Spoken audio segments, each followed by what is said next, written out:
So we get this name because we're fed into by about 200 different artesian upwellings and springs.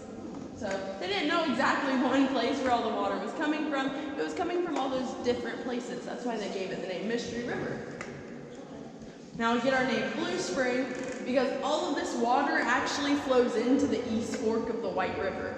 So normally the water is nice clear blue, and that is very distinct and different from the nasty muddy White River water. And where it exits into the White River, it creates this bluish upwelling, so that's why they called it Bluespring originally. But of course, since we do exit into the White River, of course there's an entrance to our cave along the White River, but unfortunately it is flooded. So the only way you can get through there is to cave dive. Because in 1912, what's called the Williams Dam was built. That's a dam upstream on the White River from here, and that dam flooded the White River 25 feet higher than it had originally been. So then it in turn flooded our cave entrance. But that entrance is actually where we believe people first started exploring our cave in 1884. They went through it in a small canoe.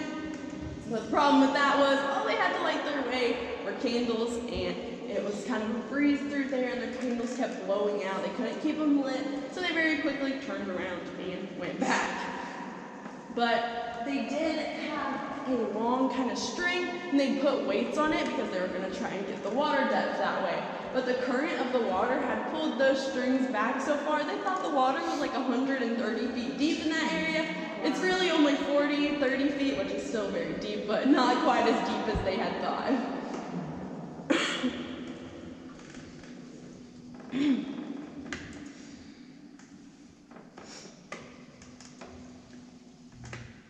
And since cave diving is such a dangerous sport, about 1 in 3 people who go cave diving don't make it back. I'm either not stupid enough or not brave enough to try it. Y'all can choose. But we have had a few people cave dive here at Bluespring. One of them, though, his name is Sam Freshour. He is partial owner of this part of the cave, so he owns part of the business. But Sam actually began to be considered legally blind at the age of 21.